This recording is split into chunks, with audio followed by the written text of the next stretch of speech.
Alhamdulillah, terus-menerus kita memuji Allah Subhanahu wa taala, Rabb kita, Tuhan kita, Zat yang Maha Esa yang hari ini memberikan kesempatan kita untuk kembali hadir di dunia ini, kembali menumpang di buminya ini, kembali hidup di dunia ini atas kehendaknya. Allah yang mentakdirkan hari ini jantung kita masih bisa berdetak, paru kita masih bisa mengembang, aliran darah dalam tubuh kita masih bisa mengalir, mata kita masih bisa berkedip, jantung kita, paru kita, semua Allah yang kendalikan. Bahkan lisan kita, lisan saya, lisan teman-teman saat ini bergerak, berkehendak atas izin Allah Subhanahu wa taala. Bukan karena kehebatan kita, bukan karena parasimpatik, bukan karena simpatik, bukan karena saraf otonom, tapi Allah yang berkehendak semua itu bisa terjadi atau semua bisa kita dapatkan manfaatnya hari ini. Karena pun tadi malam pastinya kita tahu dalam hadis Nabi mengatakan ketika seseorang itu tidur maka Allah ambil atau cabut ruhnya, Allah pisahkan dengan raganya, dan ketika bangun pagi harinya jika Allah berkehendak maka Allah masukkan kembali ruh tadi dan Allah hidupkan dia, atau jika Allah tidak berkehendak maka Allah pisahkan raganya dan ruhnya tadi. Maka kita bersyukur begitu besar rahmat karunia Allah yang dia berikan hari ini kepada kita semua. Begitu besar rahmat ini sehingga kalau kita butuh hitung, kita tidak akan bisa. Ya Allah sendiri sudah tegur kita dalam Al-Quran, A'udzubillahi minasyaitonirrajim, wa in ta'uddu ni'matallahi la tuhsuha. Kalau kamu hitung-hitung nikmatku, maka niscaya tidak akan bisa kita hitung nikmat tadi. Karena untuk sebuah nikmat oksigen, nikmat jantung, nikmat darah, nikmat yang lain sebagainya itu sangat-sangat berlimpah yang sudah Allah berikan kepada kita. Maka Alhamdulillah adalah kata dengan yang kita dicukupkan oleh Allah untuk memujinya. Bahkan dalam sebuah kata yang sering kita ucapkan dalam zikir pagi kita, yaitu subhanallah bihamdihi adada khalqi wa ridha nafsi wa zinata arsy wa midada kalimati. Salawat dan taslim kita sampaikan kepada uswah, manusia yang fisiknya, akhlaknya, nasabnya Allah sempurnakan, yang menjadi tauladan dari segenap urusan kehidupan kita. Nabi SAW memberikan contoh dari mulai bangun tidur hingga tidur lagi.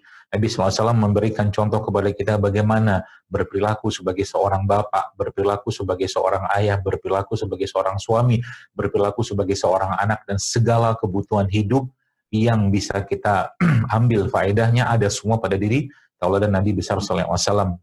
Yang Allah mengatakan dalam Al-Quran, bahkan Allah menguji Nabi SAW dengan sebuah kalimat yang sangat luar biasa. Wa innaka la'ala khuluqin azim, dan engkau sesungguhnya berakhlak yang sangat-sangat agung dan tinggi, wahai Muhammad SAW. Maka teman-teman sekalian, kalau kita bicara Nabi SAW, maka ya uswah kita beliau, ya, gak ada yang lain.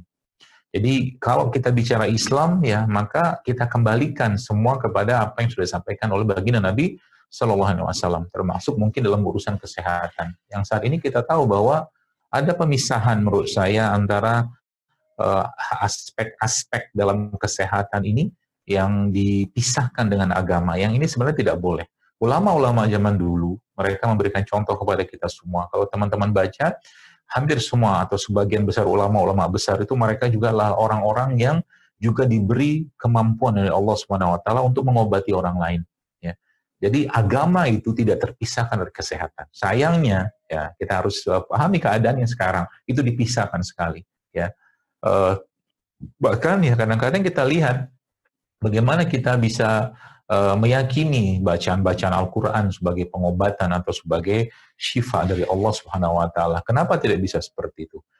Ibnu Qayyim al-Jauziyah rahimahullah mengatakan dalam sebuah riwayat bahwa dia pernah pergi ke Mekah. Lalu di Mekah kemudian dia menderita demam, lalu dia tidak mendapatkan apapun. Lalu akhirnya dia pergi ke Masjidil Haram dan dia minum air Zam-Zam, baca Al-Fatihah, dan dengan Al-Fatihah air Zam-Zam tadi Allah sembuhkan dirinya. Maka beginilah iman atau kualitas iman orang zaman dulu yang memang saat ini kita harus akui jauh dari kita semua. Mungkin kalau kita mungkin baca Al-Fatihah ya, atau mungkin ya sebuah Al-Fatihah 1 kali, 2 kali, 3 kali, 4 kali sampai 30 kali nggak turun-turun juga tuh demam, akhirnya minum paracetamol. Nah, begitulah keadaannya. Ya. Jadi makanya kita harus lihat dulu bagaimana Islam ini membangun konsep-konsep kesehatan. Bahkan dalam Islam ada konsep rumah sakitnya, yang rumah sakit itu ya memang tidak seperti sekarang pastinya, ya dibangun ya atas konsep-konsep yang ada pada Al-Quran ataupun hadis baginda Nabi SAW. Ya, maka kalau kita kembalikan ke sana, maka sebenarnya urusan kesehatan ini gampang sekali. Urusan kesehatan ini gampang sekali. Asal kita mau belajar aja sedikit, kita mau membuka hati sedikit, kita mau mentelaah sedikit. Ya. Islam tidak menolak teknologi, Islam tidak menolak sesuatu yang berhubungan dengan kemanfaatan, tapi kita harus lihat juga konsep-konsepnya. Kita harus lihat juga apa sanatnya, kesanatan ilmu itu. Gitu kan. Ini penting kita ketahui dulu ya, supaya apa? Supaya nanti ke depan nggak kebablasan. Ya, di mana kita bisa menempatkan sesuatu itu sesuai dengan tempatnya. Contoh mungkin, kalau kita bicara tentang mungkin sedikit, nanti akan saya ceritakan konsep-konsepnya ya. Mudah-mudahan teman-teman bisa praktekkan. Saya nggak tahu ini pada masih koas atau sudah dokter semua atau gimana nih? Moderatornya bisa jawab. Mana moderator? Ada yang masih koas, ada sudah dokter, ada dari peserta umum juga dokter. Baik. Ya baik, jadi teman-teman sekalian, jadi subhanallah ya. Contoh lah kalau kita bicara tentang konsep apa namanya pembersihan. Jadi Islam itu kalau saya mencoba, jadi memang ilmu atau hal-hal seperti ini subhanallah sebenarnya bisa kita pelajari ya. Apalagi teman-teman di sini sudah dibekal dengan ilmu anatomi, fisiologi semacam. Itu kalau dikaitkan dengan Islam itu subhanallah ya luar biasa. Ya luar biasa efeknya maksud saya gitu kan. Bagaimana seorang dokter itu juga menjadi seorang pendakwah. Bagaimana seorang dokter itu atau mungkin yang akan menjadi dokter itu menggabungkan antara konsep-konsep Al-Qur'an ini ya dan konsep-konsep dan hadis pastinya dengan konsep-konsep sains zaman sekarang. Ibnu Katsir mengatakan dalam sebuah riwayat bahwa ayat yang pernah kita baca mungkin dalam surah Al-A'raf, wa kulu washrabu wa la tusrifu, kata dia. Jadi makan silakan, minum silakan, tapi jangan berlebihan. Beliau mengatakan, rahimahullah mengatakan bahwa ayat tadi sudah mengandung 50% ilmu kedokteran di situ. Kalau teman-teman lihat, sekarang saya tanya, ini kita mungkin itu ya brainstorming lebih biar nyambung gitu ya. Baik. Jadi saya lihat gitu kan, ada hal-hal yang terpisah di sini gitu kan, yang terpisahkan dari agama. Ya, padahal agama memberikan tuntunan jelas.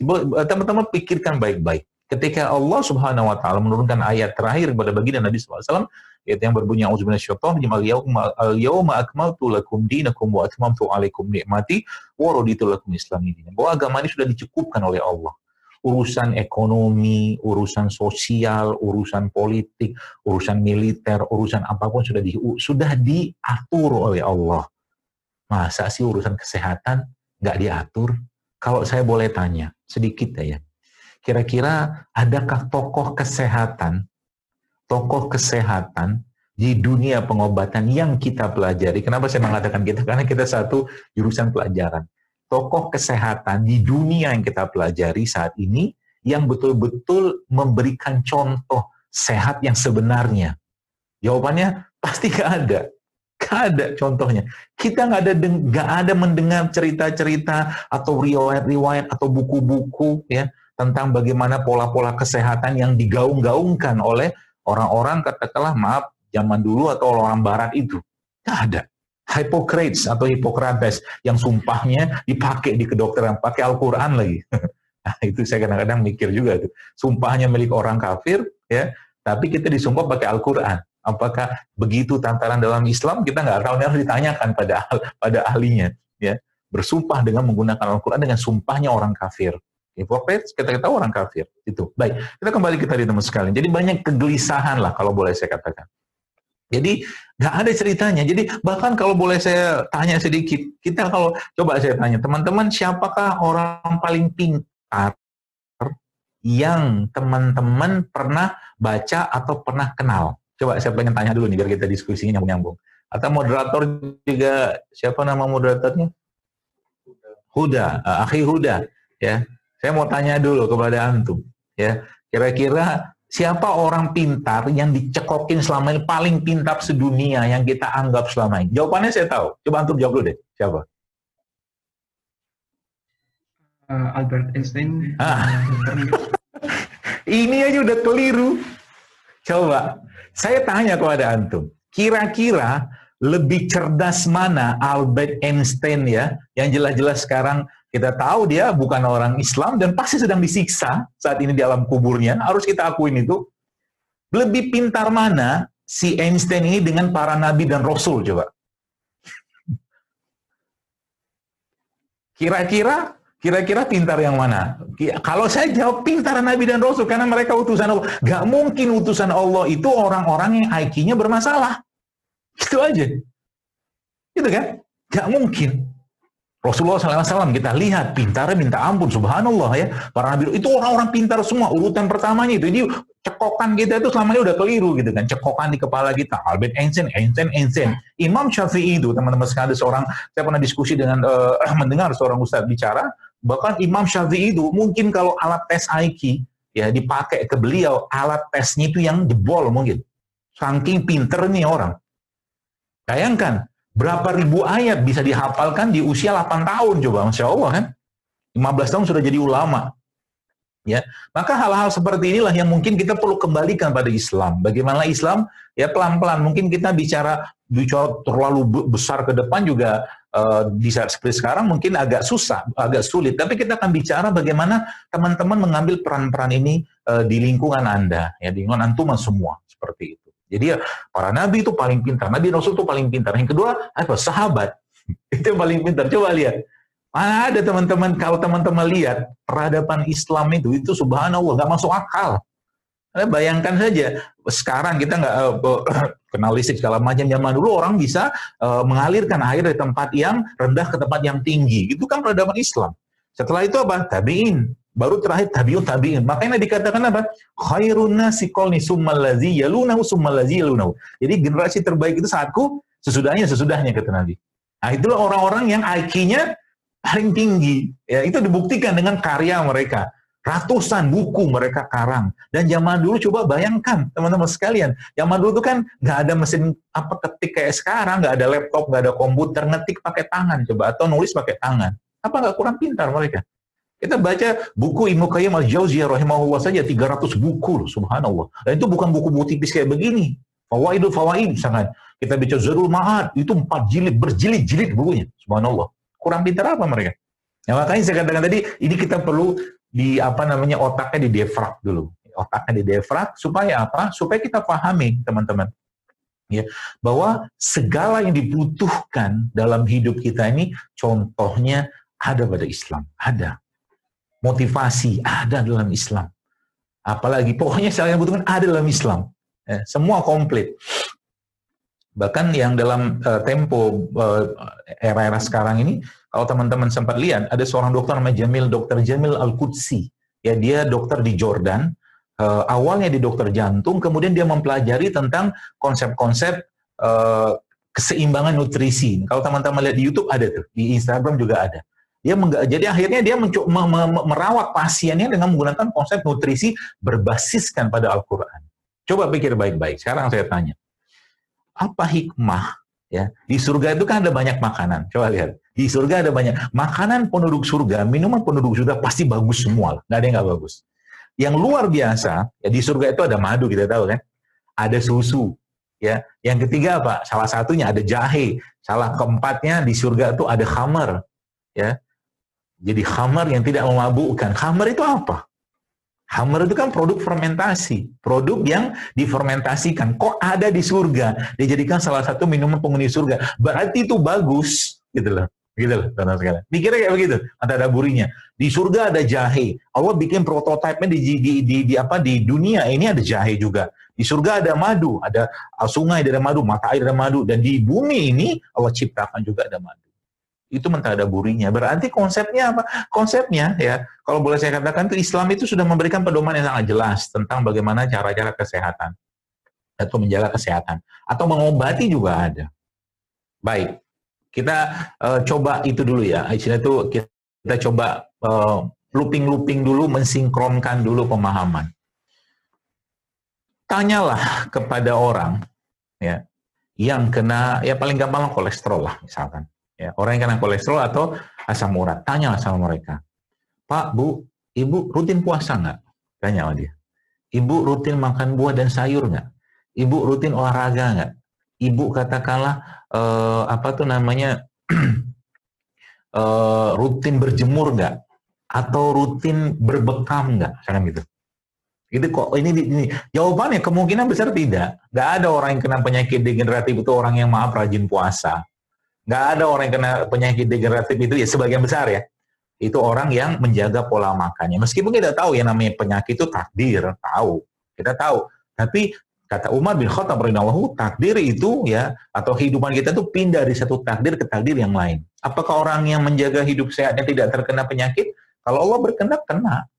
Tapi apakah orang yang menjaga kehidupan, tidak menjaga itu tidak kena? Belum tentu juga. Tapi ada ikhtiar yang dikerjakan. Tawakal yang dia kerjakan setelah ikhtiar tadi. Sebagaimana Nabi SAW mengatakan pada seorang yang meletakkan kudanya, lalu dia katakan, ya Rasulullah, saya sudah bertawakal kepada Allah, apa yang kau kerjakan? Aku letakkan kudaku di luar. Kata Nabi, bukan tawakal kayak begitu. Kata Nabi apa? Ya tawakal itu engkau ikatkan kudamu, lalu berdoa pada Allah agar kudamu dijaga, itu tawakal. Nah, ya makanya hal-hal yang ada pada Islam ini, teman-teman, kita bisa ambil ya, cuplik-cuplikannya untuk menjadi pedoman kita dalam mengobati atau menyehatkan umat. Oh, boleh saya katakan gitu. Itu sebabnya apa tuh ya? Konsep-konsep dalam Islam itu sebenarnya sederhana, mudah, gitu kan. Sederhana dan mudah. Ya, ada 3 hal yang mungkin akan saya sampaikan. Ada 2 poin penting ya. Poin pertama, pahamilah bahwa ya kesehatan dalam Islam itu bukan dimulai dari raga. Itu yang pertama. Itu poin pentingnya. Itu sebabnya Ibnu Qayyim al-Jauziyah rahimahullah mengarang buku. Buku itu judulnya apa? At-Tibbul Qulub, ya, klinik atau ya berkata tuh obat penyakit hati, ya. Bahkan ulama-ulama menyebutkan bahwa penyakit hati ini, penyakit kolbu ini jauh lebih berbahaya dari penyakit raga. Itu konsepnya. Maka ketika Anda, mungkin saya sedikit nyampaikanlah ke nasihatin teman-teman sekalian ya, bukan untuk menggurui, karena kita sama-sama belajar lah. Jadi subhanallah, kalau Anda ketemu dengan pasien yang, ya subhanallah ya, saya pernah dulu waktu masih praktek, saya cerita sedikit lah ya. Saya ketemu pasien, dan bapak ini mengeluh ke saya. Anda bayangkan, waktu di UGD gitu, dia cerita, Pak dokter, saya sakit kepala. Oh ya, saya catat gitu kan, anamnesis gitu kan. Terus saya pusing-pusing juga, ada batuk pilek juga, telinga saya berdengung juga, macam-macam keluhan dari ujung kepala sampai ujung kaki. Pertanyaan saya cuma satu, Bapak ada masalah? Saya bilang gitu loh. Sambil saya tersenyum pada dia. Akhirnya dicerita, ya gini-gini ada masalah segala macam di keluarga segala macam. Karena ya sudah kalau gitu, di belakang ada musola, saya bilang. Di belakang ada musola, Bapak pergilah ke musola. Ya, pergilah ke musola, sholatlah 2 rakaat, berdoalah pada Allah, tumpahkan semua air mata Bapak pada Allah. Gitu aja jawaban saya. Ya sebenarnya dia kerjakan itu, dan tidak ada satu pun nasihat saya kasih sama dia. Mau kasih apa? Kondisi kayak begitu. Dan itu banyak teman-teman sekarang. Teman-teman sekalian, banyak case kayak begitu yang kita nggak sadar. Jawabannya bukan pada obat, bukan pada herbal. Jawabannya pada kalimat yang Allah sampaikan dalam Al-Quran, yaitu apa? A'udzubillahi minasyaitonir rajim. Ista'inu bis-sabri was-shalah. Sabar, minta pertolongan kepada Allah itu dengan sabar dan sholat. Gitu loh. Itu kan obat. Sabar itu obat. Sholat itu obat. Maka ada sebuah terminologi atau sebuah kata yang sering saya sampaikan, bahwa semua syariat dalam Islam itu menyehatkan. Tapi kita tidak melakukannya untuk sehat, kita melakukannya karena ketaatan dan kewajiban kita kepada Allah Azza wa Jalla. Itu poin pentingnya. Maka subhanallah, kalau kita sudah mulai memahami ini, maka tinggal kembalikan apa petunjuk Al-Quran, apa petunjuk Nabi SAW, apa petunjuk para sahabat, apa petunjuk para tabi'in, apa petunjuk para tabi'in. Subhanallah, ada semua di situ. Ya, mau cerita apa di situ ada semua. Ya, contoh kalau kita bicara tentang, saya punya dulu teman ya, saya memang tidak menguasai bidang ini, tapi saya punya teman yang dia mengurusi klinik orang-orang schizopren dan narkoba. Nah, itu loh, salah dengan di Pekanbaru. Ya, saya pernah ke sana lihat situ. Orang-orang schizopren yang sudah sekian tahun dikasih obat segala macam sama dia. Apa yang dia kerjakan? Itu subhanallah untuk mengatasi atau untuk menyetop diazepamnya. Akhirnya pasien-pasien tadi dibuat letih sama dia, dibuat letih dengan cara berjalan, berlari segala macam, suruh berenang, capek, sendiri tidur dia. Karena diazepam kan bisa dipakai untuk apa tuh namanya, untuk apa, menenangkan lah, seperti itu kan, golongan benzodiazepam itu. Seperti itu. Kemudian juga disuruh berjalan, suruh berkuda, bahkan sebagian kalau pas lagi hujan itu suruh berendam, ya suruh hujan-hujanan. Karena memang Nabi SAW mengajarkan seperti itu. Nabi kalau ada hujan, Nabi membuka penutup kepala beliau, ya Nabi membuka penutup kepalanya, lalu membasahi ya kepala beliau sallallahu alaihi wasallam dengan air hujan. Ya, kata Nabi apa? Ini rahmat dari Allah yang baru turun dari langit, kata Rasulullah. Dan para sahabat gitu. Bahkan para sahabat itu yang terjadi apa? Subhanallah. Kalau lagi hujan-hujanan itu apa yang terjadi? Masya Allah, teman-teman sekalian. Ya. Mereka bahkan mengambil barang-barang mereka untuk dibasahi dengan hujan. Untuk mendapatkan rahmat dari Allah melalui air hujan tadi. Ini hal-hal yang zaman sekarang kan agak sedikit apa ya, malah kita jangan hujanan lah, jangan inilah, jangan itu, segala macam-macam lah. Baik, itu konsep dasarnya. Berarti Al-Quran itu, ya, Al-Quran itu memberikan efek. Kenapa? Karena obat dari hati itu, karena hati itu ada penyakit, sebagaimana raga ada penyakit, maka hati juga ada penyakit. Nah ini kita perlu ketahui, nah itu memang kita tidak pelajarin kan di dunia kedokteran sana, kita nggak pelajarin itu semua. Ya, kita nggak belajar bagaimana cara mengobatinya. Coba teman-teman nanti baca Tazkiyatun Nafs, baca Tibbul Qulub, baca tentang zuhud dan segala macam tuh karangan ulama-ulama itu, Masya Allah, di situ ada obatnya semua, ya, ada obatnya semua. Untuk apa? Untuk kita menjaga di kenapa? Kalaulah hatinya, kolbunya sudah bermasalah, maka raganya pasti akan ikut sombong, hasad, iri, dengki, segala macam, ya, segala macam penyakit hati ini, sadar tidak sadar, suka tidak suka, langsung tidak langsung akan mempengaruhi fisiologis manusia. Kata siapa? Kata Rasulullah SAW. Iza solahat, solahat jasada kulluhu. Iza fasada, fasada jasada kulluhu. Orang yang mungkin apa tuh ya, teman-teman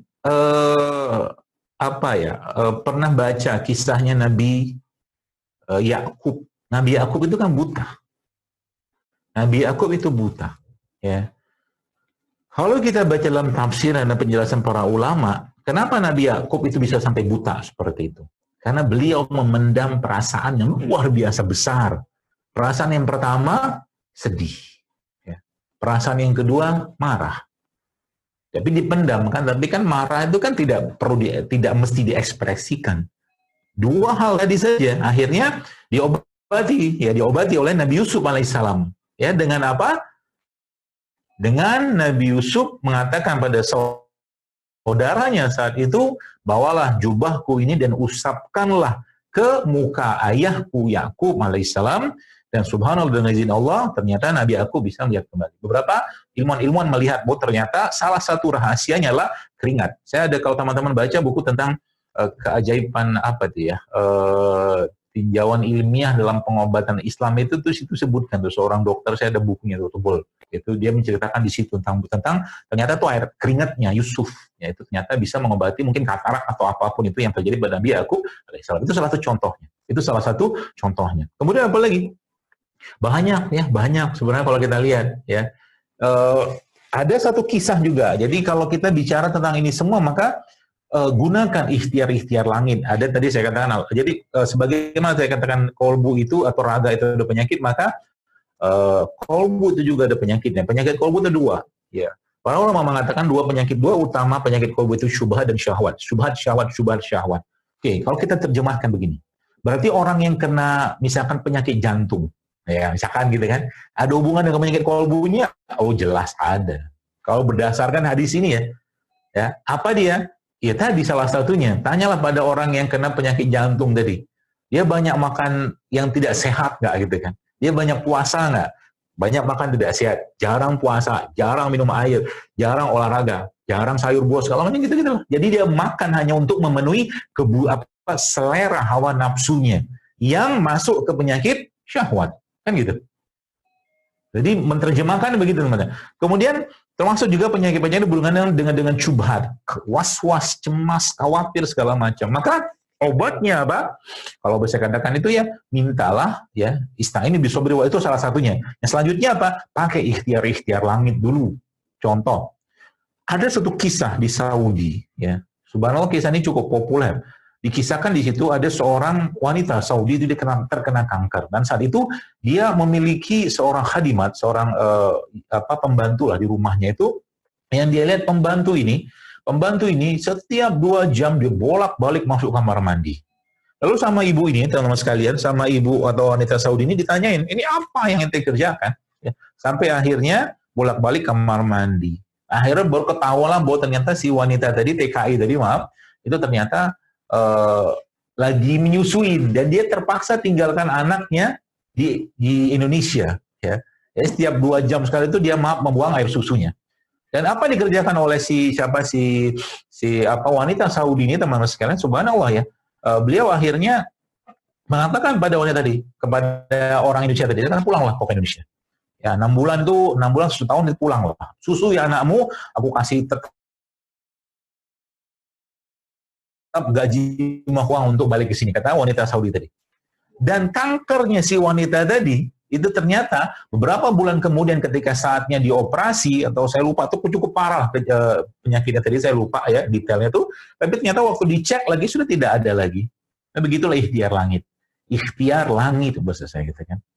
Ya, jadi hal-hal seperti inilah teman-teman sekalian yang perlu kita tekankan, apalagi kita sebagai seorang orang yang diberikan ilmu oleh Allah ya. Zaman sekarang misalkan kita lagi heboh-hebohnya dengan pandemi COVID ini kan, atau wabah COVID ini ya. Pertama, pahamilah baik-baik bahwa ini semua sudah ada tertera dalam perjalanan hidup kita dan takdirnya kita. Ya. Terus yang kedua apa? Yang kedua, pahamilah baik-baik bahwa sebenarnya ya mau dengan tidak adanya virus ini, kalau mau mati aja ya. Tapi ingat, kita juga perlu waspada, secukupnya saja, jangan berlebihan. Ya, jangan berlebihan. Kita perlu tahu juga data-data di segala macamnya. Ya tidak perlu jelimet banget lah saya katakan ya. Jadi dengan konsep-konsep Islam saya bisa dicegah seperti itu. Jadi yang pertama, konsep sehat dalam Islam adalah sehatnya itu bermula dari kolbu. Itu dulu ya. Maka benerin kolbunya. Dengan cara apa? Obat kolbu itu ada 2. Islam itu sendiri berupa nasihat-nasihat ada dalamnya, dan yang kedua adalah Al-Quran. Obatnya 2 aja. Nah, Al-Quran itu coba, kenapa sampai ada tajwid? Coba pernah ada izhar, ada iqlab, ada ikhfa, ada idgham, ya, segala macam. Kenapa itu bisa sampai muncul kayak begitu? Pernahkah kita berpikir ketika suara itu muncul dari lisan kita, teman sekalian, itu juga ternyata sebenarnya mempengaruhi juga saraf-saraf kita sebenarnya. Maka Al-Quran itu coba kita dengarkan dengan tenang ya. Kita tadaburi ayat-ayatnya, tanpa sadar kita akan terharu. Kita akan menangis dengan sedih. Kita akan merasakan kedekatan dengan Allah. Itu yang nanti teman-teman coba baca buku. Buku ini judulnya Switch. Ya, karangan Dr. Kazuo Murakami, orang Jepang. Buku itu endingnya apa? Dia bilang begini begitu. Dia bilang ini nggak mungkin manusia yang buat. Dia bilang ini nggak mungkin. Jadi dia bilang something great. Dia bilang sesuatu yang agung create this all, menciptakan ini semua. Seperti itu. Itu orang-orang yang subhanallah saya katakan ini orang nggak kenal Islam gitu kan. Padahal semua sudah dijelaskan dengan sangat detail dalam Islam. Ya. Begitu dia mengatakan bahwa ternyata gennya manusia itu bisa di switch, dia bilang switch on off, dia bilang. Bahasa dia begitu. Jadi salah satu yang membuat switchnya gen tadi itu adalah perasaan. Ya, jadi kalau orang tuh merasakan hikmah, merasakan haru, bahasanya dia dalam buku itu gennya bisa switch gitu. Ya, termasuk juga kalau kita mengatakan bahkan contoh misalkan ada orang sakit, ya sudah pasrahkan semua sama Allah, ikhtiar secukupnya juga, dan jangan bergantung pada ikhtiar, bergantunglah pada Allah yang maha menyembuhkan. Bukan dokternya, bukan terapisnya, bukan pembekamnya, bukan siapapun, tapi Allah yang mengurus, Allah yang berkehendak itu sembuh seperti itu. Sehingga akhirnya kita pasrah. Nah, hal seperti inilah yang sebenarnya dalam kehidupan kita teman sekalian bisa bisa kita aplikasikan sebenarnya. Ya. Dan tidak ada jaminan. Jadi tidak ada jaminan. Dalam sebuah riwayat pernah disebutkan seorang nabi pernah sakit dan dia meminta pada Allah, ya Allah, dia mengatakan bahwa ya Allah sembuhkan aku, berikan aku petunjuk apa obatnya. Dan subhanallah Allah memberikan petunjuk bernabi tadi untuk memakan beberapa jenis ramuan gitu kan. Setelah dia berdoa pada Allah, dan tak lama kemudian si nabi tadi teman-teman sekalian sakit kembali.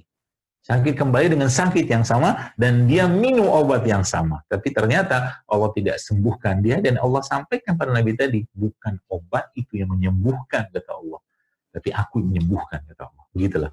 Ya. Jadi akar dari semua itu atau kolbu tadi adalah obatnya ya adalah Al-Quran, Islam itu sendiri ya, dan pakai hal-hal. Jadi pakai dua hal ini untuk mengobati penyakit kolbu tadi. Contoh lah, misalkan maaf, orang yang bakhil, orang yang pelit. Bagaimana ngobatinya? Baca keutamaan menjadi orang yang dermawan, keutamaan sedekah segala macam. Kan orang-orang yang kena penyakit-penyakit berat. Saya katakan ginilah, kalau boleh saya katakan, seandainya nih konsep kesehatan itu mengikuti kaidah-kaidah dalam Islam, maka subhanallah, harusnya dokter-dokter itu membangunkan pasien-pasien mereka yang kena penyakit-penyakit berat itu untuk mereka bangun di malam hari untuk sholat tahajud. Risetnya kan ada, gitu lah. Dan bertilawah, beristighfar, minta ampun sama Allah di sana, segala macam. Jadi akhirnya mereka betul-betul menyerahkan urusan raga mereka dengan Allah Azza wa Jalla, seperti itu. Kemudian yang kedua apa? Al-Quran. Al-Quran itu sudah jelas dalam Al-Quran Allah sampaikan, wa nunazzilu minal Qur'an ma huwa shifaa'un rahmatul lil mu'minin wa la yazidu zalimina illa khasara. Kata Allah, kami turunkan Al-Quran. Kami turunkan Al-Quran sebagai syifa, sebagai penyembuh. Maka dalam benak kita harus kita yakini bahwa Al-Quran itu memang penyembuh. Emang bisa penyakit fisik disembuhkan dengan Al-Quran? Saya katakan, wallahi, demi Allah, bisa. Banyak, Bu, teman-teman sekalian. Saya itu mendapatkan informasi dari teman-teman peruqyah segala macam itu yang, ya Allah, kadang-kadang penyakitnya itu macam-macam, aneh-aneh gitu kan. Tapi ternyata ketika dibacakan ayat-ayat Allah, ya kalau kita kenal dengan ruqyah, ya, ruqyah syariah pastinya, itu ternyata penyakit tadi bisa hilang. Bisa hilang. Nah sekarang pertanyaannya, Al-Quran itu siapa yang bacain gitu loh. Yang bacain orang yang nggak yakin, yang dibacain orang yang nggak yakin juga. Ya sudah, wassalam, sadaqallahul azim. Nggak bisa dapat manfaat. Ya.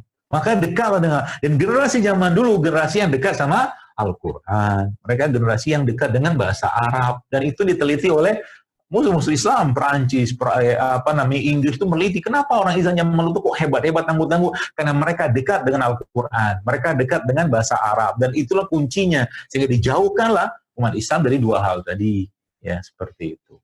Ala kulli hal, ya. Jadi saatnya kita kembali ya. Jadi sekarang kita mulai melihat kebangkitannya, tapi masih bibit-bibitnya sajalah. Zaman saya dulu mungkin masih SD, SMP gitu ya. Kita masuk pesantren tuh. Coba lihat, yang masuk pesantren itu siapa? Yang masuk pesantren itu anak-anak yang tidak diterima di sekolah negeri. Yang masuk pesantren itu anak-anak buangan. Itu kan identitas yang dibangun saat itu. Subhanallah ya. Terus kita nggak lihat sekolah yang akhirnya mengajarkan Al-Quran di sana, jarang. Ya. Sekarang udah mulai nih. Tahfiz ya, sekolah tahfiz, baca Quran segala macam ya, macam-macam sudah mulai, tapi masih bibitnya, masih kita menghafalnya, belum kita cerita mentadaburnya, bagaimana mengambil hikmah dari apa yang sudah Allah tampakkan dengan panca indera tadi ya. Kenapa manusia diciptakan Allah dari tanah, apa hikmahnya, terus apa hubungan dengan tanah, walaqad khalaqnal insana min sulalatin min tin. Pernah kita berpikir manusia dari apa? Dari tanah. Allah bilang dari gitu kan dalam Al-Quran surah Al-Mu'min, Allah katakan, dan kami ciptakan manusia dari, artinya apa? Unsurnya manusia kalau diperiksa sama persis ya, sebagian besar itu mirip dengan apa yang ada di tanah. Maka kembalikan semua ke tanah. Ya, kembalikan semua ke tanah. Ya, subhanallah kan. Jadi kalau kita tadabbur ayat-ayat Allah di sini teman sekalian, maka sebenarnya banyak penyakit lagi-lagi saya sampaikan bisa disembuhkan, bisa dihilangkan. Yang sampai detik ini kita tahu banyak kalau kita lihat keadaan-keadaan ya, penyakit-penyakit yang hampir-hampir nggak ada obatnya. Diabetes nggak ada obatnya.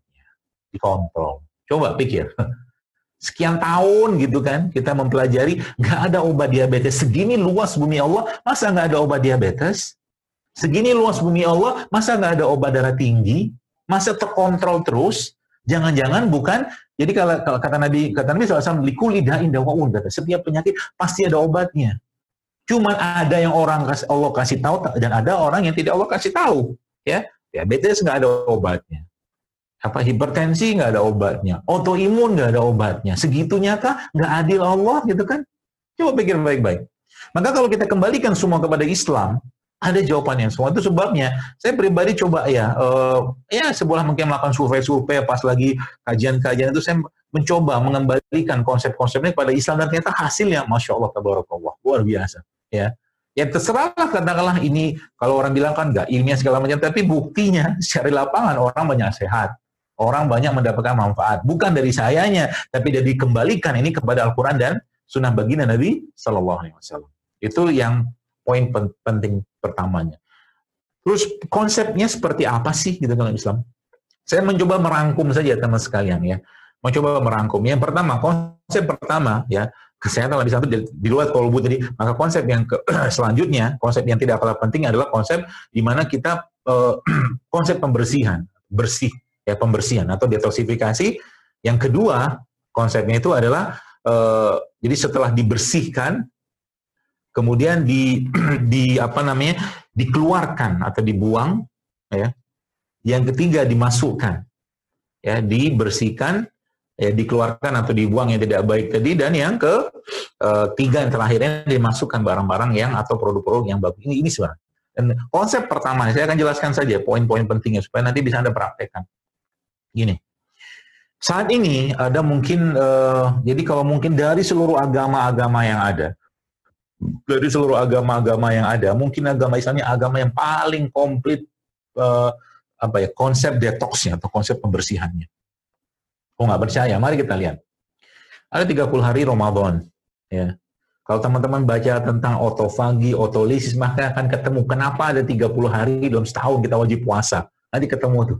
Bahwa ternyata proses otofagi itu terjadi per 12 harian. Jadi kalau 365 dibagi 12 maka akan ketemu angka 30. Jadi sebenarnya muslim tidak muslim dia 30 hari dalam satu tahun dia wajib berpuasa. Itu pesannya sebenarnya. Secara ilmiahnya begitu. Ada 6 hari Syawal, ya. Kemudian ada Ayamul Bid. Kemudian ada Senin Kamis. Ada puasa sunnah, ya. Ada berapa macam puasa tuh? Ramadan, Syawal, Ayamul Bid, puasa Senin Kamis, dan puasa-puasa sunnah yang lain. Banyak. Ada yang terakhir puasa Daud, Nabi Daud, ya.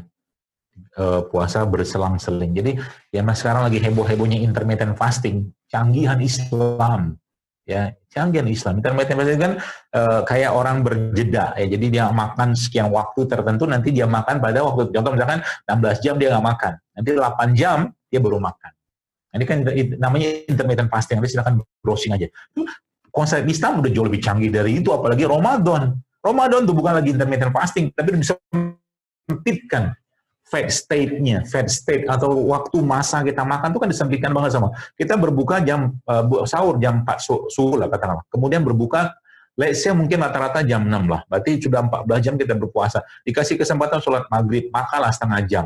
Lagi sholat isya, tarawih segala macam. Kalau yang tarawihnya panjang bisa kalau di haram kan sampai tengah malam. Coba, jadi fat state-nya kita, fat state itu maksudnya fase makan kita itu, waktu kita makan itu kan di bulan Ramadan disempitkan banget sama Allah karena kita dibuat sibuk proses autofagi yang terjadi pada proses puasa tadi. Ya, itu subhanallah kan, lihat. Jadi udah dibikin setting sama Allah kayak begitu. Sayangnya banyak orang tidak memanfaatkan, sehingga saya pernah cerita di beberapa kajian gitu kan, saya katakan, justru malah Ramadan tadi menyedihkannya, Pak, inflasi kita paling tinggi. Karena banyak orang lebih sibuk, lebih ribet dengan apa yang dimakan lah, bukalah sahur segala macam, buka bersama. Sekarang tahun ini kan karena ada wabah ini kan subhanallah akhirnya nggak banyak yang kumpul-kumpul gitu kan. Nggak tahu inflasi turun apa tidak, tapi bukan inflasi, ekonomi juga turun sih sekarang. Karena orang nggak bisa makan sih, bukan itu lagi. Masya Allah, semoga Allah perbaikilah semuanya. Jadi itu ya teman sekalian, yang pertama itu ya. Yang pertama ada pembersihan, detox dengan cara puasa, ya. Bacalah risetnya, banyak banget puasa. Jadi kalau bilang subhanallah ya, saya katakan umat Islam itu harusnya menjadi umat yang paling kuat, paling sehat, dan harusnya menjadi umat yang nggak ada kanker. Asal apa? Asal pahami pedoman ini, ya. Cuma mengerjakannya emang nggak gampang, berat, ya. Mau puasa itu nggak gampang, mau nahan makan itu nggak gampang, ya. Seperti itu. Nah, nggak makan. Kemudian yang kedua, setelah proses detoksifikasi, kemudian yang kedua adalah fase pengeluaran, dibersihkan. Ya. Kata Nabi SAW, pada saat aku Isra Mi'raj, ya, kata Nabi SAW, aku dibawa ke langit kan, dan aku melewati sekumpulan malaikat-malaikat yang ada di Sidratul Muntaha saat itu, dan malaikat-malaikat tersebut berpesan kepada aku. Kata mereka pada Muhammad SAW, kata mereka, ya Muhammad mur ummatika bil hijamah. Rahmatika bil hijamah. Kata Nabi SAW, Nabi mengatakan bahwa wahai Muhammad, ya, malaikat mengatakan kepada Rasulullah SAW, perintahkanlah umatmu untuk berbekam. Subhanallah kan. Lalu Nabi menyampaikan lagi dalam hati. Jadi kita bayangkan dalam kondisi malaikat berjajar kayak begitu, dan kita tahu malaikat itu kan kalau ngomong, kalau bicara bukan atas dasar keinginan mereka, karena mereka juga nggak punya hawa nafsu. Mereka ngomong pasti atas petunjuk dan perintah Allah. Dan mereka mengatakan, ya Muhammad, perintahkanlah umatmu untuk berbekam. Ini yang fase kedua yang mengeluarkan. Ya. Kemudian subhanallah kan, Masya Allah, tabarakallahnya, dan mereka itu ya akhirnya Rasulullah mendapatkan perintah sholat, dan sebenarnya juga mendapatkan perintah tanda kutip dari Allah untuk menganjurkan umat beliau Sallallahu Alaihi Wasallam, itu kita ini untuk berbekam. Itu sebabnya dalam hadis yang lain Nabi SAW menyampaikan kepada kita, asyifa'u fi salasatin, asyifa, penyembuh. Syarbatil asal, syarbatil asal itu minum madu. Yang kedua, syartahtil mihjam, berbekam atau sayatan alat bekam. Yang ketiga, wakaitina, dan besi panas. Jadi hadis tadi menyebutkan bahwa ternyata kesembuhan itu terletak pada 3 hal tadi. Di hadis yang lain Nabi mengatakan, inna afdala ma tadawaitum bihi al-hijama, kata Nabi SAW. Jadi katakan bahwa kesembuhan itu, atau sebaik-baik afdal. Jadi afdal itu mungkin kalau bahasa kita itu the most ultimate goodness.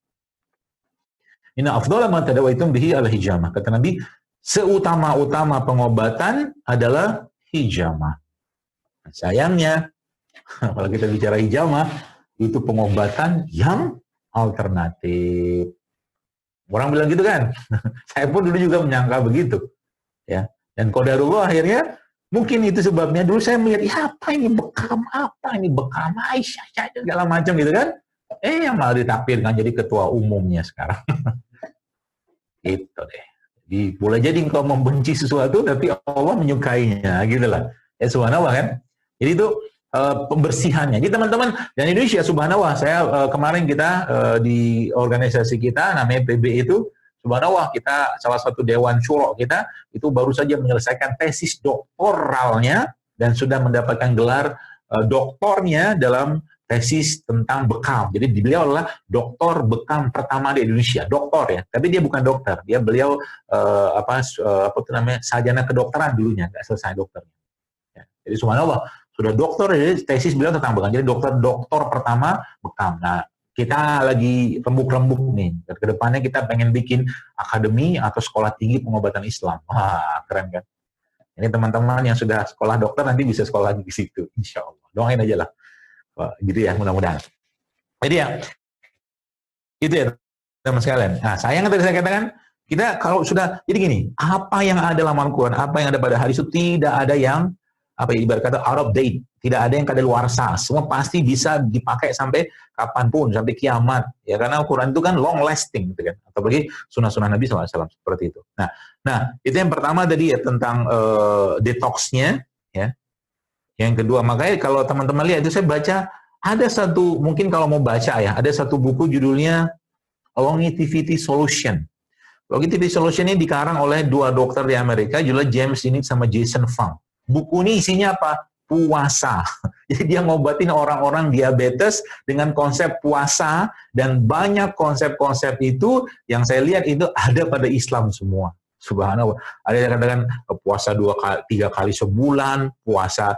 Nabi kan SAW itu beliau sering melakukan puasa wisol. Wisol ini beliau meneruskan puasa, tapi ini tidak dibolehkan untuk kita. Ya, tapi saya tidak tahu apakah dalam konteks pengobatan itu bisa dikerjakan. Ya ternyata orang-orang sudah puluhan tahun, 10 tahun, 15 tahun pakai obat-obat seperti insulin itu ternyata dengan konsepnya puasa tadi, subhanallah, dia jelaskan secara ilmiah. Buku itu ada di Indonesia, ya. Kalau mungkin teman-teman mau lihat PDF-nya ada, beli ya. Tapi kalau mau beli yang versi Indonesia juga ada, judulnya Panduan Hidup Sehat Berpuasa, yang mengarang Dr. James Dinnick. Itu isinya semua subhanallah, ya, tentang Islam semua. Ya, sayang kita nggak pakai. Orang Islam itu kemana aja kita, gitu kan. Seperti itu ya.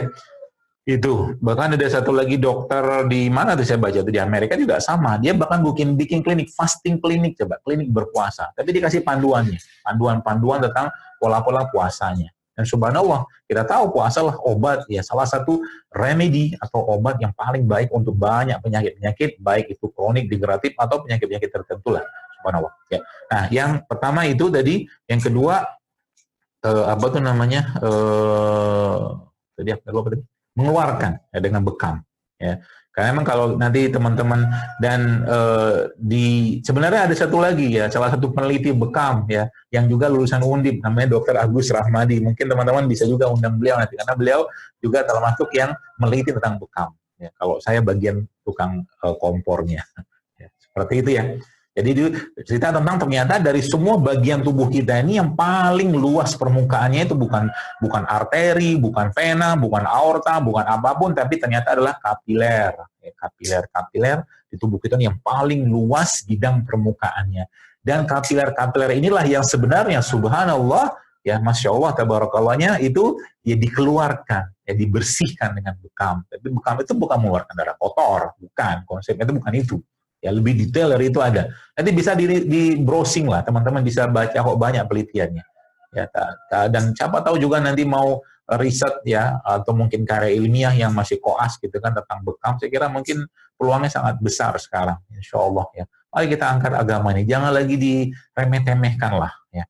Jangan lagi kita rendahkan agama ini ya dengan ilmu. Ya, ilmu itu kuncinya kata Imam Ahmad, katakan fungsi ilmu itu dua. Menghilangkan kebodohan, yang kedua menimbulkan atau memunculkan tawadu. Ya, saya punya banyak kemarin subhanallah saya juga belajar banyak hal-hal ya di luar tentang kesehatan atau nutrisi ini. Dulu awal-awal saya dunia ini saya belajar dengan tulang belakang juga. Jadi orang-orang yang HNP, orang-orang yang spondilosis, cervicalis, segala macam itu ternyata bisa diterapi tuh, nggak perlu dioperasi gitu. Tentunya dengan kaidah-kaidah yang jelas. Ya. Kemarin saya baru ketemu dia seorang pengusaha, subhanallah ya. Dia sepertinya spondilosis cervicalis ya. Gak bisa ngapa, jadi sakit banget sini-sini segala macam. Terus akhirnya saya dulu pernah mengerjakan, tapi karena tangan saya nggak terampil lagi, tangan saya nggak kayak orang bedah lah. Bedah itu kan kalau lama nggak operasi itu ya kaku-kaku lah. Saya bawa atau saya referkan beliau ke salah satu guru saya, ya guru tulang belakang saya. Itu masya Allah dia cerita kemarin ke teman saya yang saya sampaikan tentang orang itu subhanallah baru sekali terapi saja, masya Allah tabarakallah biiznillah pastinya, ya itu ternyata hilang semua keluhan tadi, dan dia nggak pakai neck collar lagi segala macam. Dia bukan fraktur ya, tapi semacam spondilosis lah, saya lupa diagnosanya apa. Sudah berobat luar biasa banyak lah. Jadi ilmu Allah itu sangat luas. Jadi ilmu yang kita belajar di FK itu ya itu bagus ya. Tapi ilmu di luar itu jauh lebih luas. Jauh lebih luas. Paham itu baik-baik. Jadi kalau mau belajar juga bisa jadi, ya memang ada sekolahnya. Harus comot sana-sini, belajar buku. Kalau Anda lihat buku yang saya pelajari itu, Masya Allah banyak banget. Ya, terlalu banyak. Ini itu bagaimana mengkombinkan dengan agama, dengan Islam, dengan hadis segala macam, dan bagaimana perkataan para ulama. Masya Allah. Ya. Indah banget hari ini. Jadi akhirnya apa? Yang kita sampaikan, ya kembali pada Islam. Kembali pada Allah. Pada sunnah Nabi SAW. Dan yang ketiga yang terakhir, ya memasukkan yang baik-baik, ya. Masukkan yang baik seperti ya, saya katakan, wa kulu mimma razaqakumullah halalan thayyiban kata Allah. Jadi itu di ayat yang pertama. Terus kata Nabi, kata Allah yang lain di ayat yang lain bahwa kulu wasrabu la tusrifu. Makalah jangan berlebihan. Berlebihan itu kayak apa? Berlebihan itu kayak apa? Ya ingat baik-baik, iman itu, qalbu kita itu, ya. Itu bisa lemah karena syubhat syahwat, dan salah satu menyemahkan iman tadi adalah terlalu banyak makan. Makan itu menjadi salah satu yang melemahkan iman. Dan kita lihat banyak orang di mana misalnya zaman sekarang terlalu banyak makan, akhirnya berbagai macam penyakit muncul di badan. Padahal obatnya apa? Ya kurangilah makan. Bagaimana cara makan yang baik? Makan seperti bagaimana Nabi SAW menjelaskan pada kita semua. Cukuplah untuk menegakkan tulang sulbimu, kata Rasulullah SAW. Atau kalau kau masih mau makan lagi, kata Nabi SAW, sepertiga untuk makan, sepertiga untuk minum, sepertiga untuk udara. Selesai. Jadi makan bukan untuk kenyang. Makan itu memberikan hak tubuhnya. Dan fahamilah baik-baik teman sekalian. Ya. Kita ngerti kok yang nggak sehat itu apa, yang sehat itu apa. Kita paham, gak usah diajarin lah. Semua orang di dunia sudah tahu lah. Di Indonesia juga tahu. Yang namanya gorengan itu nggak sehat. Tahu kan? Yang namanya mie instan itu nggak sehat. Semua tahu. Yang namanya gula pasir itu nggak sehat. Tapi itulah yang terjadi zaman sekarang. Orang nggak mampu mengendalikan hawa nafsunya. Maka saya katakan ya, Berarti hidup sehat itu susah sama dengan bangun tahajud malam. Bangun tahajud itu susah. Tapi saya katakan demi Allah, wallahi, kalau nggak pernah dipaksain sholat tahajud atau bangun di malam hari, sampai mati pun nggak bakal sholat tahajud. Demikian juga hidup sehat. Begitu pesannya sebenarnya. Kita ngerti, namanya sayur, buah, bahkan kalau baca di surat Abasa itu, ada biji-bijian, ada sayuran, ada segala macam, itu komplit semua penjelasan tentang Al-Quran, tentang itu semua. Sehingga kita lihat zaman dulu penyakit-penyakit itu tidak seperti zaman sekarang. Apa orang Islam zaman dulu nggak bisa makan yang enak, nggak bisa beli makanan yang luar biasa kayak orang Romawi, Persia itu bisa, tapi nggak mau. Mus'ab bin Umair radhiyallahu anhu itu ketika dia kenal Islam, zuhudnya luar biasa. Zuhud itu bukan meninggalkan dunia sih ya, tapi tidak meletakkan dunia itu di hati gitu loh. Kita bisa. Ya, kita zaman dulu kurma, sahabat-sahabat itu juragan kurma semua. Tapi baca kisahnya, apa ada kisah penyakit-penyakit degeneratif kayak zaman sekarang? Nggak ada kayak zaman sekarang. Penyakitnya wabah lah gitu kan. Penyakit-penyakit yang sifatnya itu bukan karena kelalaian dari ketidakmampuan menjaga lisan atau menjaga mulut untuk memasukkan sesuatu ke dalam perutnya mereka. Itu yang terjadi. Yang ada pada saat itu. Nggak ada kayak subhanallah ya. Ibnu Abbas itu pernah menciptakan kalau kita baca riwayat dia mengatakan saya 3 bulan nggak pernah makan sampai kenyang, dia bilang. Nah, itu kan waktu yang paling baik. 3 bulan itu fase yang paling baik untuk menciptakan kebiasaan. Jadi kalau teman-teman di sana ya saya pesan aja yang masih koas segala macam, ingat kalau Anda belajar ilmu nutri epigenomik atau epigenomik, maka kalau yang dimakan sekarang nggak sehat, maka gen generasi ke depan juga akan tidak sehat. Karena satu potong makanan tidak sehat yang kita makan, ya itu akan menjadi bagian dari gen kita. Itu pesannya. Jadi kalau sekarang salah satu indikator tidak sehatnya umat ini, salah satu ya. Pernahkah teman-teman berpikir kenapa anak perempuan zaman sekarang itu menstruasinya sudah mulai terjadi pada usia ya kelas 3-4 SD. Artinya kan mensnya sudah awal, sudah lebih dulu. Artinya sel-sel atau ya ibarat kata sel-sel itu sudah matang duluan, bukan pada saatnya. Kalau sudah menstruasinya lebih awal, maka menopausnya pasti akan lebih awal. Tidak heran, banyak sekali case yang saya dapatkan, baik itu di online segala macam, perempuan itu masalahnya di menstruasi. Dan menstruasi adalah gerbang pertamanya. Wanita, akhwat itu kalau dia sudah menstruasi bermasalah, maka gerbang penyakit yang lain akan terbuka. Kanker, tumor, segala macam itu termasuk infertilitas juga. Ya, seperti itu. Ya, jadi kalau sudah mulai dipahami ini, maka kita mulai mikir, fal yanzuril insana ila ta'ami, anna sababna ma'a sabba, kata Allah. Pikirin baik-baik yang kalian makan itu. Gitu loh. Kalau udah nggak sehat, jangan dimakan. Kali cip-cip oke lah, sekali-sekali nggak apa-apa lah. Makanya saya katakan ya memang susah. Ya. Saya juga baru tahu ilmu seperti ini juga di saat sekarang zaman dulu ya. Apakah zaman dulu saya nggak makan mie instan? Makan juga, sama aja. Tapi alhamdulillah nggak langsung mati kan. Gitu, lama matinya. Nggak tahu lah. Ya mudah-mudahan Allah maafkan lah kita atas. Jadi sebagaimana Allah katakan dalam surat At-Tin ya, walaupun khalaqnal insana fi ahsani taqwim, kami ciptakan manusia dengan sempurna. Cobalah untuk berpikir bagaimana masyarakat umat ini bisa mengembalikan jasad ini kepada Allah dalam keadaan yang baik pula, sebagaimana dia menciptakannya, bukan dalam keadaan jasad itu penuh dengan penyakit akibat ketidakmampuan mengendalikan hawa nafsu. Kita pikir itu aja. Ilmu yang Anda miliki teman sekalian bukan cuma sekedar untuk mengobati, bukan. Banyak pasien di luar sana yang tanpa sehat, tapi mereka sesungguhnya sedang sakit.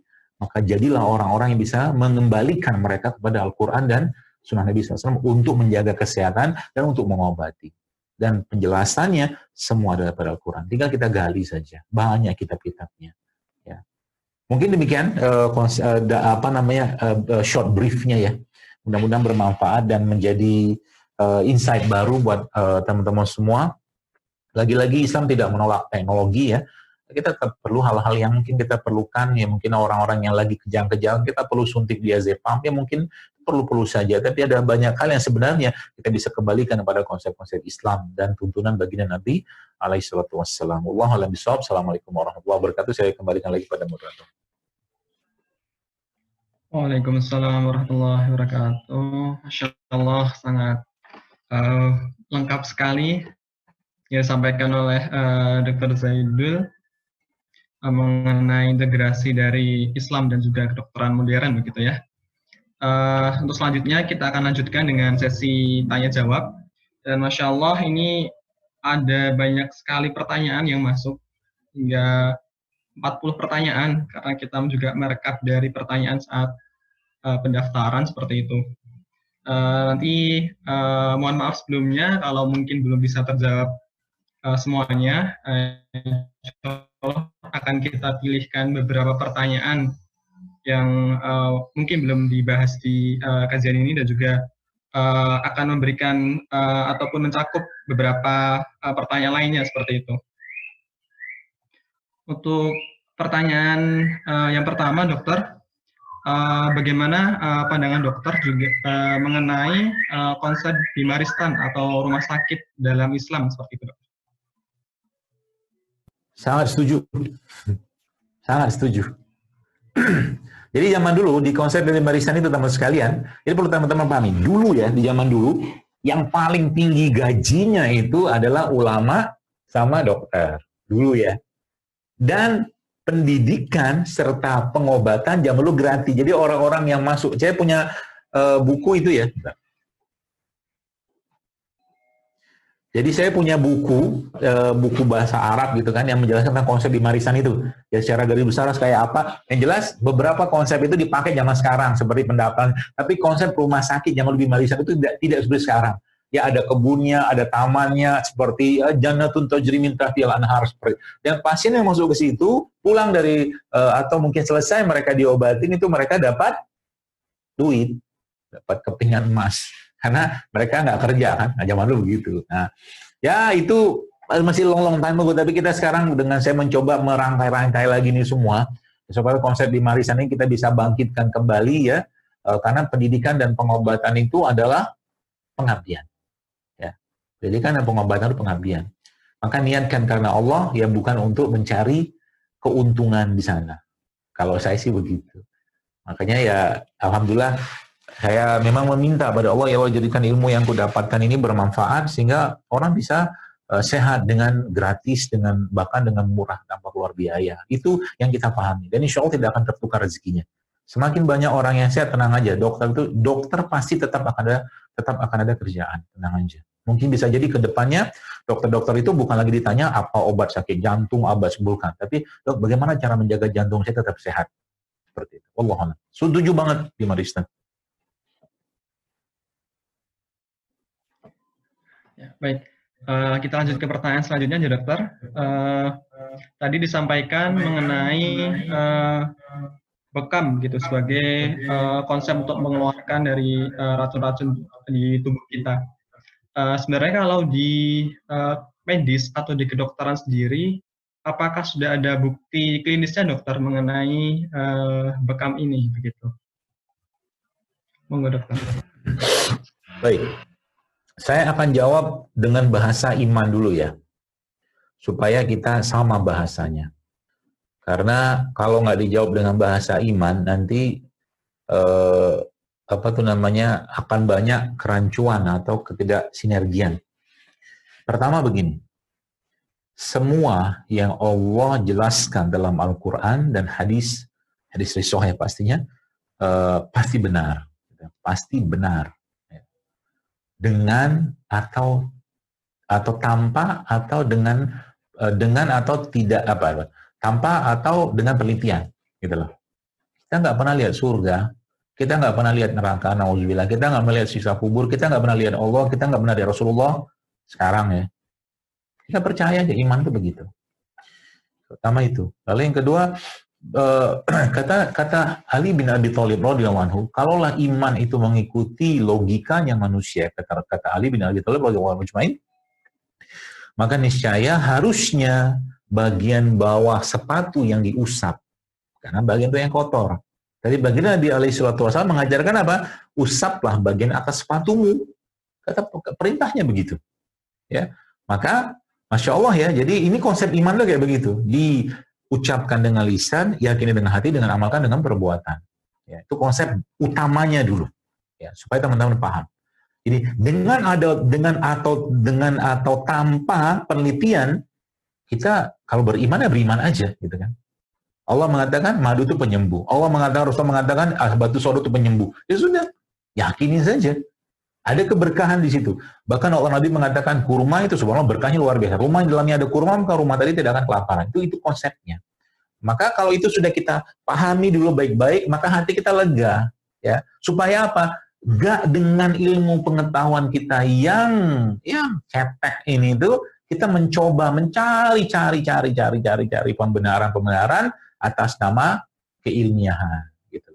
Salah nggak? Nggak salah. Silakan saja. Tapi dasarnya apa dulu? Ya, itu dulu ya, supaya nanti bahasanya nyambung ya. Saya cuma nasihati saja ya, karena banyak orang yang sekarang dijelaskan luar biasa detail pun kita nggak percaya juga.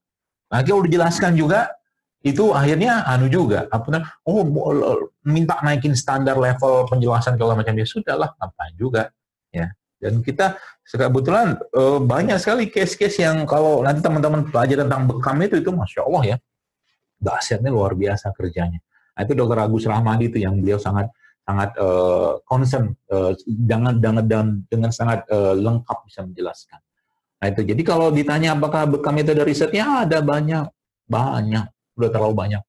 Ya, itu aja. Tapi di sana namanya bukan bekam, tapi blood cutting. Ya, blood yang ke randomized control trial juga ada, yang macam-macam lah bentuk-bentuk penelitian di situ yang saya baca itu banyak sekali. Cuman Indonesia belum sampai ke sana. Kalau yang Pak Wahyudi Widada yang dokter bekam saja tadi juga, dia penelitiannya langsung ya menggunakan manusia dan di lab-kan semua. Ya. Ada sudah sangat banyak. Cuman mungkin karena dunia kita tidak di situ gitu kan, dunia Anda nggak di situ, jadi nggak ngakses ke sana. Padahal dunia pengobatan Islami, subhanallah teman-teman sekalian itu ya luar biasa. Ya.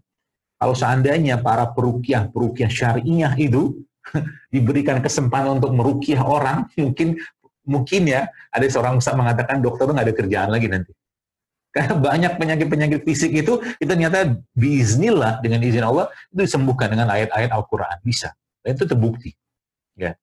Dan para ulama jamur seperti itu yang mereka kerjakan. Ya. Maka, mari kita kuatkan ini semua ya. Kalau apakah penelitiannya sangat banyak? Nggak banyak-banyak. Ya, saya nggak pernah detail nulis, nggak pernah ngitung berapa sih, tapi cukup banyak.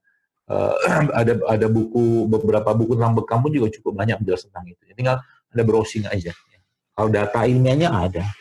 Wallahu a'lam bishawab. Insyaallah.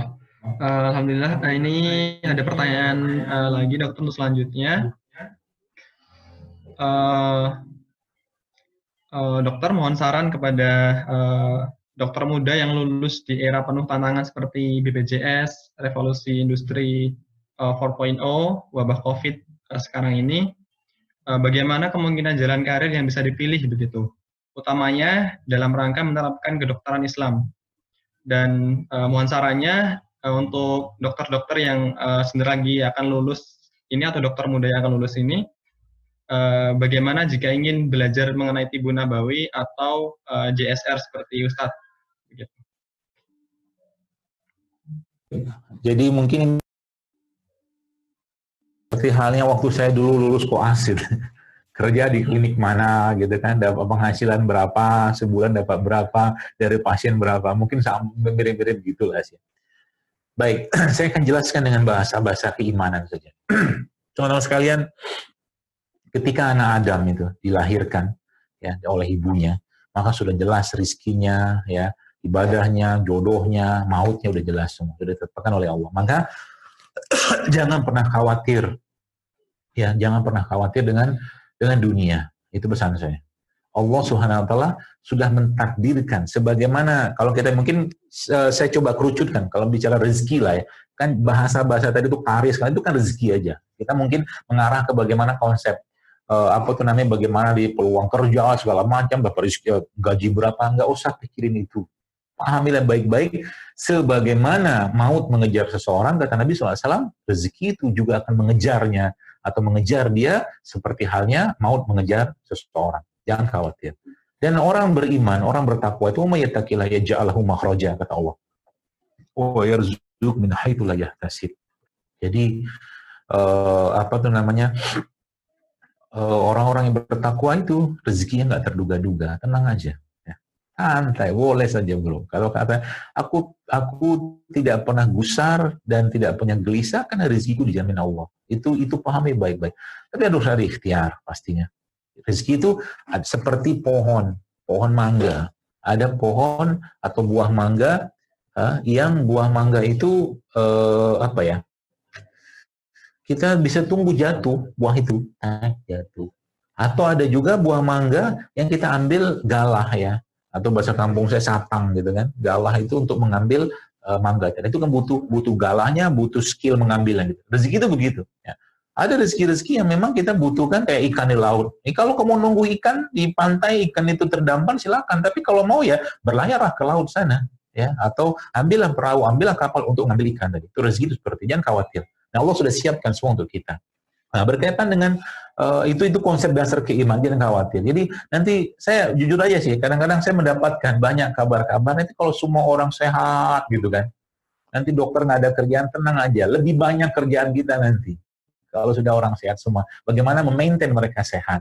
Mikirnya tuh jangan pasien tuh datang, kasih obat, bukan gitu pikirnya. Bagaimana keimanan mereka meningkat setelah mereka datang kepada Anda. Itu yang paling penting.